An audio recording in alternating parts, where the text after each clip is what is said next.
BJD supremo नवीन पट्टनायक गोटे craze रही माने सी हारी सत किंतु तांकर क्रेज सेतेटा कमी ना थर थर हाथ में काली चली पार ना सी जाइछंती आपको दुईटी आंगेल विचार कराऊँ किए कौन नवीन बाबू रिटायर नवा कथा किंतु मु कहबी जे यही बयस से दल को मजबूत करने को चाहते यहाँ बीजेडी नेता कर्मी मान गोटे प्रेरणा एवं नवीन बाबू कोमना जाइए आम अतीत आलोचना करचे कोमना विजु जनता दलर भल शक्ति रही जेहेतु कोमना भल शक्ति रही नवीन पट्टनायक क्रेज फल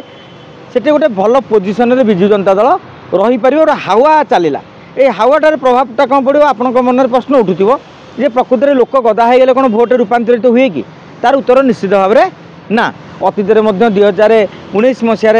मोदी मीटिंग भी लक्ष लक्ष लोक ओडिशा रही थे किंतु निर्वाचन में से फल मिलता 24 आप देखिए विके पांड्यान सभार भी बहुत लोक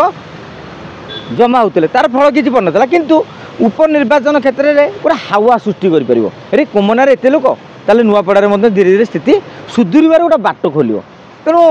नुआपड़ार प्रकृत विश्लेषण मुझे कहली शेष पर्यंत भी मिल पार ना कहीं कई गोटे दल बहुत आगे रही ना तीन दल छक्का पंजा 5-10 हजार भोट डिफरेन्स रही जेकोसी मुहूर्त में लोकंर मूड टिके ना स्विंग हो 1% 2% खेल बदली तेणु आजिका दिन में शासक दल तार बर्तमान कल बल कौशल लगे मंत्री मैंने से जगार उपस्थित अच्छा बीजेडी रणनीति कर मौकार घासीराम आदिवासी एवं माटीर पुओ नारा दे गोटे अंडर करेन्ट आरंभ कर दूर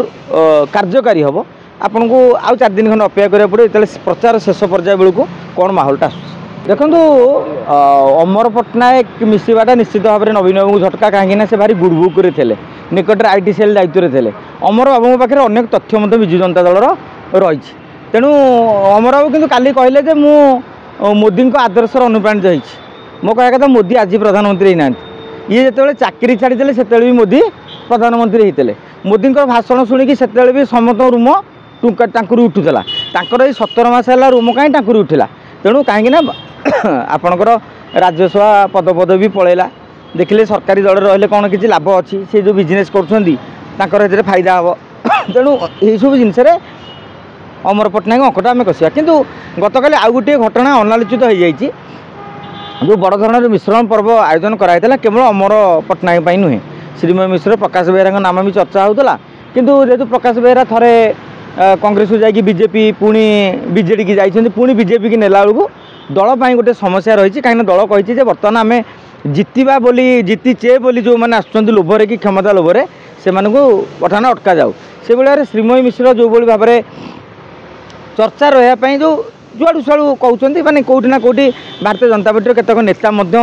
एत कन्भिन्स हो पारना दल को नापी कि सबुठ बड़ कथा हूँ नुआपड़ा एनएससी जो चेयरमैन थे मोहम्मद आदम तांको बीजेपी मिसाइवाई योजना करथिला एवं सी नुआपड़ा भुवनेश्वर आसबार व्यवस्था सरीला किंतु शेष मुहूर्त में बबी दास देवी मिश्र एमाने आदम को बुझासुझा करते नवीन बाबू पाखे भेटे देखिए हेलिकप्टर फटो छाड़ी जदि सी जाइए बीजेपी को ताल आम कही बड़ धरण झटका कहीं नुआपड़ा उपनिर्वाचन आउ अमर पट्टनायक जन सांगठनिक नेता नुहति गोटे कन्स्टिट्युएंसी लीडर होते आपन कहे से जगार झटका लगे तेणु इंटेलेक्चुअल लीडर जीवा आसिया लगी रही किसी झटका बोली माने मु